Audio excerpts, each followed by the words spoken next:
आणि आता वळत पुढच्या बातमीकडे एनआयएचे डीजी सदानंद होते पहलगाममध्ये आता ते दाखल झालेले आहेत। तर सदानंद दाते सध्या पहलगाममध्ये दाखल झाले आहेत। एनआयएचे डीजी सदानंद दाते बैसरनला सुद्धा जाणार असल्याची माहिती सूत्रांनी दिली आहे। सध्या एनआयए कडून त्या ठिकाणी तपास केला जातोय।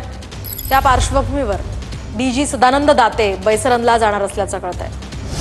आता बातमी नंदुरबारमधून आहे। नंदुरबार जिल्ह्यामध्ये भाजपातील अंतर्गत वाद आता चव्हाट्यावर येणार असल्याची शक्यता आहे, कारण नंदुरबार भाजप जिल्हा उपाध्यक्षांकडून जिल्हाध्यक्षांविरोधात पक्षाकडे तक्रार करण्यात आली आहे। कार्यकारी अध्यक्ष रवींद्र चव्हाण यांच्याकडे पत्राद्वारे त्यांनी तक्रार केली आहे। नंदुरबार भाजप जिल्हाध्यक्ष मनमानी कारभार करत असल्याचा आरोप त्यांनी केला आहे। पूर्ण गुन्ह्याचा तपास एक वरिष्ठ आयपीएस अधिकाऱ्याकडे सोपवला गेला पाहिजे।